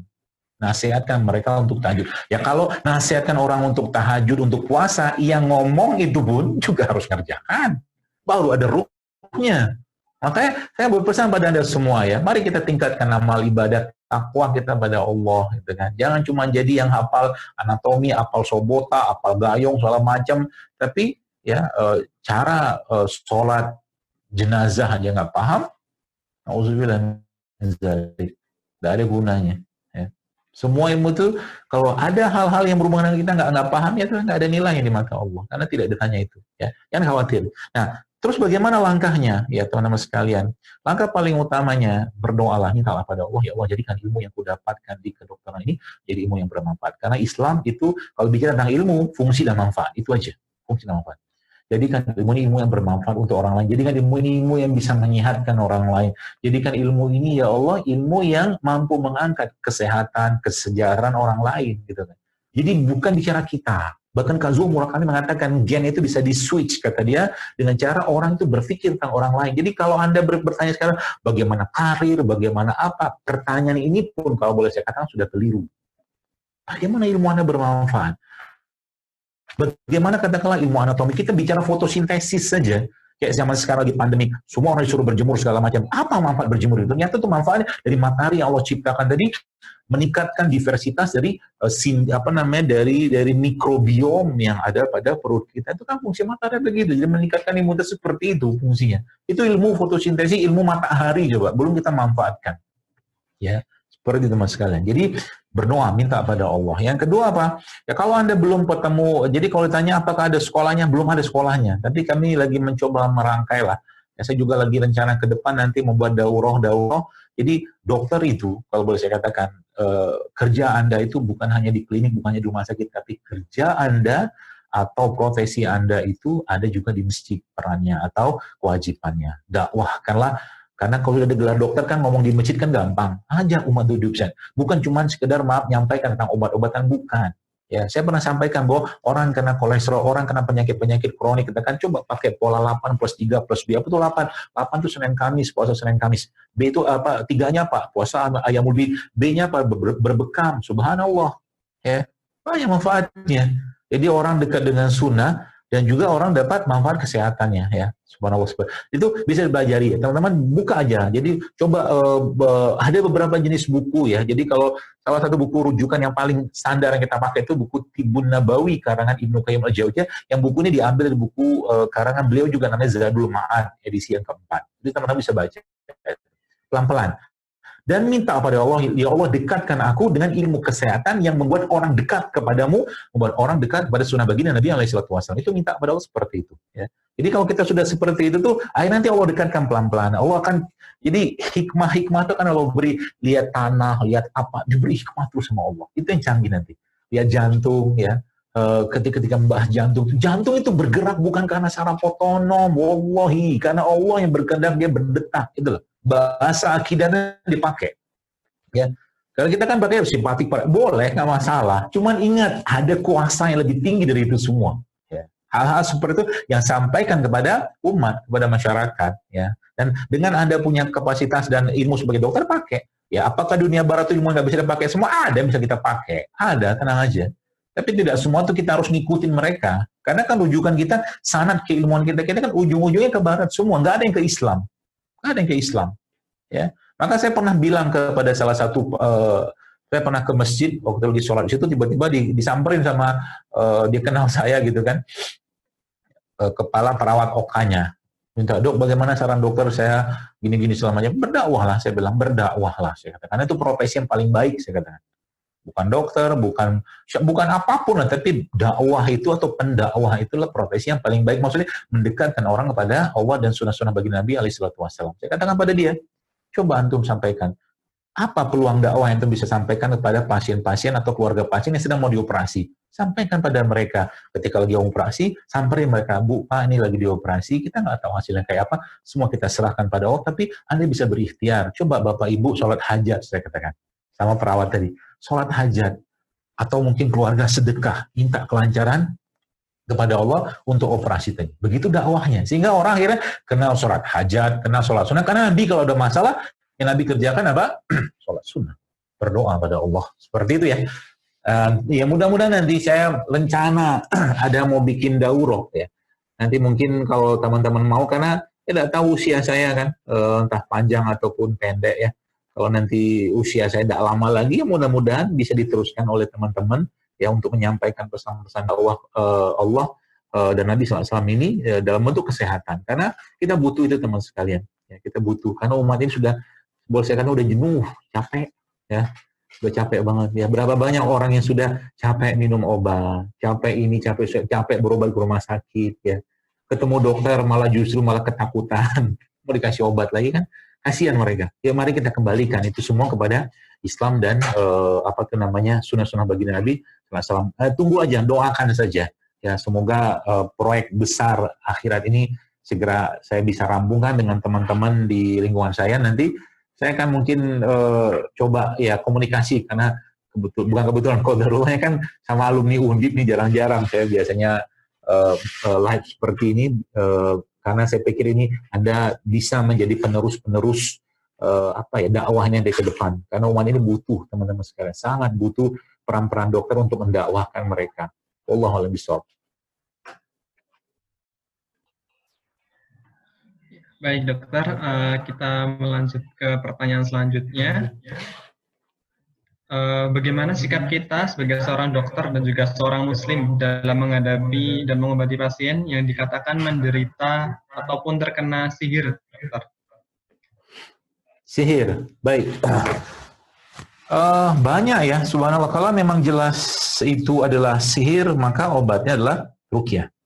Nah, kalau Anda bisa meruqyahnya silakan ya. Jadi ada beberapa teman-teman dokter saya ini yang subhanallah mereka belajar ruqyah ya, belajar ruqyah juga, dan pernah satu kasus dia cerita ke saya. Jadi pas datang di UGD, dia lagi dinas di UGD. Kayak gimana lah gitu kan, ada orang pasien dengan aritmia ya, irama jantung nggak teratur gitu kan. Kemudian sama dia cek sama ini, akhirnya mulailah sama dia, ini nggak ketemu nih fisiknya nih gitu kan. Akhirnya sama dia ditanyakan pertanyaan-pertanyaan yang berhubungan dengan hal-hal yang berhubungan dengan penyakit hati. Ya. Dan salah satu ditanyakanlah, apakah Bapak akhir-akhir ini banyak mimpi buruk?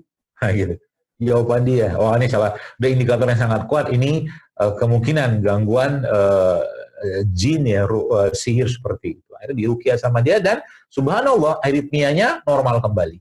Ya. Nah, teman-teman saya berpesan ya, mungkin nggak tahu sih kalau nanti kalau mau saya fasilitasi, bukan saya ngajar karena saya nggak ahlinya. Ada nanti saya akan panggilkan ya, kalau mungkin mau ya teman-teman, saya akan panggilkan teman-teman yang memang sangat-sangat berkompeten ya. Kalau di Indonesia itu ada namanya Asosiasi Ruqyah Syariah Indonesia, ARSY namanya. Atau Forum Terapi Quran juga sama itu, mereka mengadakan pelatihan-pelatihan tentang ruqyah. Ini teman-teman bisa belajar. Saran saya, teman-teman dokter ini jangan sampai nggak bisa ngeruqyah, sayang banget. Kan itu peluang dakwah yang luar biasa. Peluang dakwah yang luar biasa. Tapi kalau Anda bisa kerjakan, tapi kalau Anda tidak bisa kerjakan, Anda cenderung ke arah sana, maka referkan saja ke peruqyah atau ustadz-ustadz yang sudah melakukan praktek ruqyah. Demikian mungkin. Kalau nanti mau mengadakan pelatihan, tapi bagusnya emang nggak online sih ya, tapi offline kalau ruqyah itu. Ya, jadi saya bisa arahkan ke yang kira-kira insya Allah berkompetensi ya untuk mengadakan pelatihan khususnya kepada teman-teman dokter ini. Jadi nanti dengan menggunakan daun bidara segala macam ya, tentunya dengan ruqyah syariah. Insya Allah kan sangat bermanfaat. Allah alam. Insya Allah sangat menarik sekali ya diadakan daurah untuk ruqyah bagi para dokter seperti itu. Semoga nanti bisa terlaksana. Insya Allah. Baik dokter, kita lanjut ke pertanyaan selanjutnya.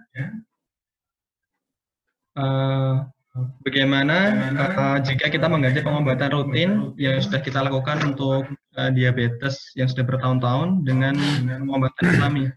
Apakah berisiko atau tidak ya dokter? Seperti itu.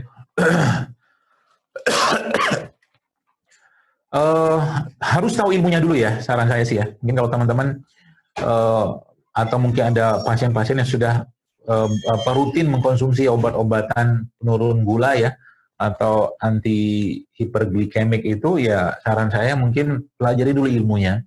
Kalau mau langsung diganti segala macam, saran saya kalau sudah paham cara penanganannya silakan. Tapi kalau tidak, jangan. Jadi di herbal pun, di tumbuhan-tumbuhan yang Allah ciptakan itu juga ada penurun gula. Ada juga yang memperbaiki sensitivitas insulin, ya. Tapi juga konsep yang lain juga harus tahu. Jadi 3 konsep yang saya sampaikan itu juga bisa dipakai itu. Pembersihan dengan puasa. Jadi pelajari dulu. Ya, jadi saran saya jangan langsung diganti ya, diganti. Ya. Ibu saya cerita sedikit kalau DM-nya. Ibu saya, masya Allah, karena diabetes ya, karena emang ada keturunannya. Qadarullah memang karena pola makannya beliau agak cukup bermasalah gitu kan. Semoga Allah sehatkan beliau. Itu subhanallah, beliau karena DM pertama kali ngecek DM itu sekitar ya berapa tahun? 15 tahun yang lalu loh, nggak salah. Itu pakai stick glukotes itu sampai kan alat itu nggak bisa ngecek lagi sampai high gitu kan. High itu kan di atas 500 gitu kan. Panik nggak ibu saya? Enggak. Kata-kata dia yang jadi subhanallah, yang saya ingat banget kalau ibu saya itu sesuatu ada hal itu katakan kalau mau mati aja, dia bilang tenang aja. Tapi beliau ada ikhtiar, beliau mulai mencoba mengubah pola makan, memperbaiki makannya segala macam, kemudian minum beberapa herbal seperti habas soda segala macam, tidak terlalu spesifik sekali ya. Tapi yang jadi poin penting itu tenang gitu kan, beliau tenang segala macam, jadi di ibadah dikencengin, ngaji soal segala macam, dan subhanallah sekarang hampir 15 tahun nggak pernah nyentuh obat sama sekali. Ya, nggak pernah. Sekarang kondisi beliau ya alhamdulillah masih cukup baik ya. Makan juga kadang-kadang juga masih agak-agak bandel, tapi ya tidak terlalu kayak dulu lah gitu kan. Jadi beliau cukup mengatur makannya ya dalam kondisi tidak berlebihan. Nasi putih makan tapi nggak banyak gitu kan. Jadi ya masya Allah ya seperti itu ya. Jadi tapi kalau saya sampaikan kalau teman-teman mau seperti itu mau di stop langsung, saya tidak menyarankan ya. Kalau apalagi nggak tahu ilmunya ya. Maka saya pribadi kalau ada yang konsul biasanya dan perlu intensif perawatan itu biasanya saya referkan ke teman-teman terapis yang memang buka klinik. Kalau saya memang nggak buka klinik, dulu buka klinik, sekarang nggak buka klinik karena saya pikir saya ingin berdakwah lebih luas saja. Jadi saya akan referkan ke jaringan-jaringan klinik terapis saya, teman-teman saya ini yang cukup kompeten ya, sehingga nanti orang itu bisa tertangani dengan baik ya. Sebab kalau saya buka klinik khawatirnya nggak kemana-mana nanti saya ya, ngendon di klinik aja terus gitu kan. Seperti itu ya. Nah, salah satu buku panduan yang kalau berkaitan dengan diabetes yang teman-teman bisa baca itu tadi, The Longevity Solution. Nanti coba lihat. Itu satu. Yang kedua itu buku Inggrisnya ya. Yang kedua itu tentang yang terjemahan Indonesianya itu panduan hidup lengkap berpuasa. Kalangan yang sama saya itu udah terjemahan. Ya, siapa tahu kan mungkin belum punya akses untuk PDF atau apa dan lebih gampang beli buku yang itu, coba cek itu. Itu diberikan panduannya mulai dari puasa 24 jam, 48 jam itu subhanallah ya. Itu dan itu ada testimoni pasien-pasien yang disembuhkan. Ya termasuk kalau teman-teman yang paham bahasa Arab ya bisa masuk juga ke tulisan-tulisan Dr. Jamil Al-Qudsi itu tentang balance cure namanya, atau keseimbangan dalam nutrisi. Kalau beliau sekarang memang banyak menggunakan konsep-konsep nutrisi dalam pengobatannya, termasuk juga buat DM. Allahu a'lam bishawab.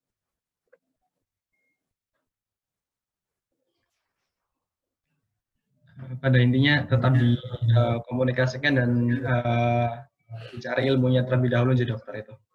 Kita lanjut ke pertanyaan selanjutnya, dokter. Bagaimana penggunaan madu?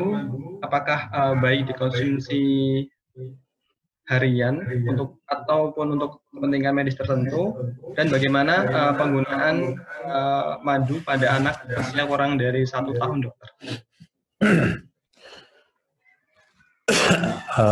Ini sampai jam berapa ya? Ini untuk jamnya sampai 10.45, dokter. Masih ada waktu 10 menit lagi. Ya. Baik, bismillah. Jadi berkaitan dengan madu ya, madu itu menjadi salah satu yang produk ciptaan Allah yang terbaik ya. Jadi kalau teman-teman baca ya, jadi kalau saya mencoba menjelaskan dengan bahasa yang lebih gampang dicerna lah ya. Kalau kita bicara asam amino segala macam itu teman-teman bisa baca. Tapi saya membaca gini, karena manusia, karena kata Allah dalam Al-Quran, walaqad khalaqnal insana min sulalatin min tin, kata Allah, kami ciptakan manusia dari tanah. Maka subhanallah ya, bayangkan kalau seandainya ya, kita diperintahkan oleh Allah, wahai hambaku ya, makalah daun dari pohon ini, misalkan gitu kan. Makalah daun dari pohon ini segala macam ya setiap hari gitu kan. Ribetnya kita minta ampun kan. Tapi subhanallah, ya pohon itu kan, bayangkan pohonnya. Pohon itu kan dia ada akarnya, ada batangnya, ada daunnya, ada rantingnya, ada buahnya, ada kuncup bunganya. Apa yang ada pada akar itu diserap, di tanah itu diserap oleh akar, naik ke atas, sampai ke daun, sampai ke bunga, sampai ke kuncup-kuncup tadi. Maka sebenarnya, saripati dari pohon tadi itu ada pada buah atau bunganya buah tadi itu. Maka Allah Subhanahu wa Ta'ala memerintahkan pasukannya, tentaranya yang bernama lebah, untuk mengambil sarinya bunga tadi. Kalau bahasa sari bunga. Tapi sebenarnya sari bunga tadi adalah sarinya tanah. Dan kalau kita kembalikan pada manusia, ya, ya manusia kan ciptakan Allah dari tanah. Dan secara komponennya, ya komponen tubuh kita ini ya memang yang terbaik itu dari tanah. Maka sebenarnya madu itu adalah saripatinya manusia. Buktinya apa? Baca penelitiannya tentang kandungan madu. Ada asam amino esensialnya segala macam, banyak sekali lah yang dibutuhkan memang oleh manusia. Ya, sebagai caranya, kalau bahasa itu spare part. Kayak misalkan kita punya motor, ada bensinnya, ya. Madu itu ada glukosanya, ada fruktosanya segala macam, ya. Ada olinya segala macam. Itu komplit semua, ya. Ada pada madu, ya. Jadi madu dan kurma itu merupakan dua produk ciptaan Allah yang kalau boleh saya katakan jangan pernah tinggal tiap hari deh, minum aja tiap hari. Tapi dalam jumlah yang tidak berlebihan. Berapa banyak minumnya? Ya standar lah. Mungkin 3 sendok makan sehari cukup, 5 sendok makan mengikuti waktu sholat juga nggak masalah. Ya, kurma, kalau Anda yang baca postingan saya di Instagram itu kan tentang bahwa ternyata ada spektrum warna tertentu yang ada pada kurma ajwa itu yang membuat sihir tidak bisa mati. Sebabnya Nabi SAW menganjurkan kepada kita untuk memakan kurma 7 butir di pagi hari. Jadi kalau ditanya apakah madu dan kurma itu boleh dimakan setiap hari, saya katakan boleh, nggak masalah. Asal jangan berlebihan. Ya, mungkin kalau ada orang-orang dengan penyakit tertentu seperti diabetes segala macam dikurangin saja. Kalau saya katakan kita mau ambil berkahnya aja. Tidak ada orang cerita, coba baca penelitiannya orang kena diabetes gara-gara minum madu, gara-gara makan kurma, nggak ada. Orang kena diabetes itu gara-gara kebanyakan karbohidrat, terutama karbohidrat simplet dari gula pasir, dari tepung, kan seperti itu. Atau lemak-lemak akhirnya membuat proses atau mungkin metabolisme insulinnya tidak berjalan lancar di badannya itu. Yang kedua berkaitan dengan madu buat anak-anak di bawah 1 tahun. Jadi gini teman-teman sekalian ya, pahamilah baik-baik. Allah menciptakan sesuatu, Allah memberikan janjinya. Apakah Allah ingin menciderai kita? Tidak mungkin lah. Bacalah penelitiannya. Apa ada bakteri yang bisa? Jadi kan selama ini kan, mohon maaf saya katakan, ini informasi saya nggak tahu dapat dari mana. Saya katakan saya lebih percaya dari apa yang Allah sampaikan, Allah firmankan, dan Nabi sabdakan, atau Nabi janjikan. Sudah jelas-jelas Allah menjanjikan situ ada kesembuhan. Sudah jelas-jelas Nabi menjanjikan ada kesembuhan di situ. Artinya apa? Nggak ada batasannya sebenarnya. Dan tidak mungkin ada bakteri bisa hidup dalam produk ciptaannya Allah. Maka kalau teman-teman baca itu ada yang namanya MIC, nggak salah, minimum inhibition concentration, apalah saya lupa, saya malah baca tuh. Oh ternyata emang kalau madu itu diletakkan kuman tuh nggak bisa tumbuh berkembang di situ. Justru malah madu itu antibiotik. Nah sekarang kenapa kita melarang anak-anak dikasih minum madu? Karena informasi yang beredar dalam madu ada bakteri. Saya katakan subhanallah. Bagaimana ceritanya? Dalam produk terbaiknya Allah itu berapa banyak orang kena penyakit gara-gara minum madu? Kita berani ngasih maaf antibiotik, kita nggak berani kasih antipiretik segala macam ke anak-anak, tapi ngasih produk ciptaan Allah, kok nggak berani sih? Kok nggak mau sih? Lebih dijamin yang mana kalau bahasa saya? Saya katakan seperti itu, ya. Tapi ya terserah masing-masing sih ya. Saya nggak memaksakan. Kalau saya, anak-anak saya kasih aja. Selepas 6 bulan ASI, masukin aja madu ke dalam makanannya. Nggak ada masalah. Asal madunya benar, itu aja. Nggak ada ceritanya madu bisa, atau kuman bisa hidup dalam madu. Katakan, wallahi, tidak mungkin.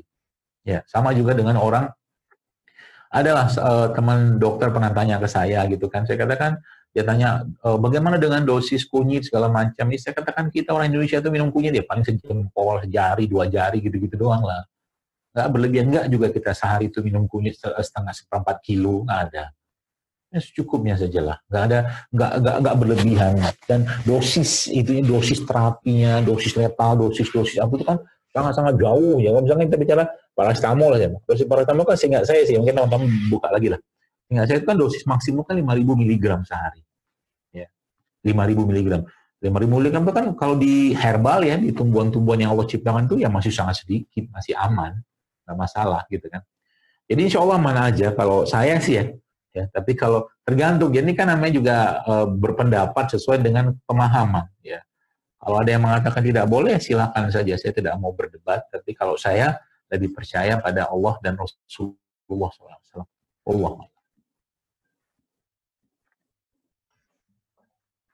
Baik dokter, ini sudah menunjukkan 10:42 menit. Mungkin ada closing statement dari Dr. Zaidul untuk mengenai kajian ini. Saya persilakan dokter. Baik, bismillahirrahmanirrahim. Jadi sekalian, lagi-lagi saya sampaikan bahwa mari kita ambil peluang dakwah ini.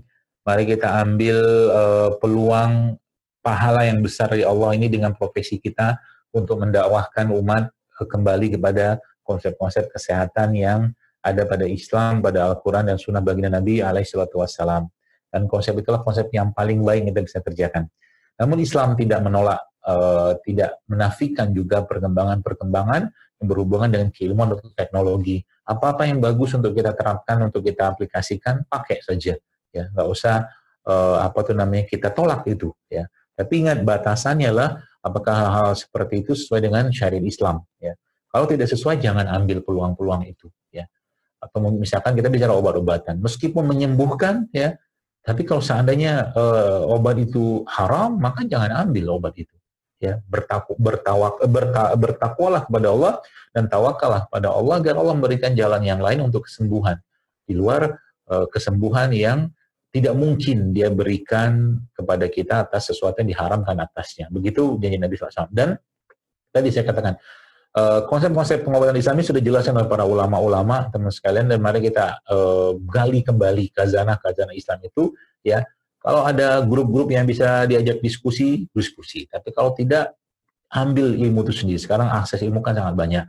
Ya, pelajari kembali, ya supaya nanti Anda bisa berdakwah. Dan dokter itu kerjanya bukan cuma di rumah sakit, bukan cuma di klinik, tapi di masyarakat, di umat, bahkan di masjid-masjid, di majelis taklim juga mereka bisa mengambil peran-peran itu. Ya.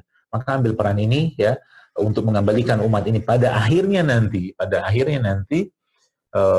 yang kita harapkan adalah umat itu ketika dia mendapatkan sakit atau penyakit, maka harapannya kalau dia sembuh, dia kembali pada Allah dan lebih dekat pada Allah Subhanahu wa taala.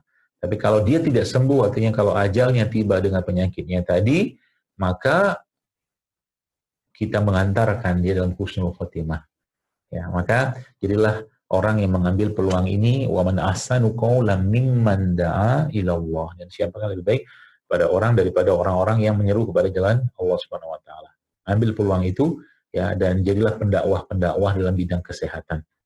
Itu mungkin pesan saya, dan mudah-mudahan bermanfaat. Mohon maaf kalau ada yang salah dari apa yang saya sampaikan. Semoga Allah mudahkan semua urusan teman-teman yang nanti mau bekerja atau apapun, ya semoga juga dimudahkan ya.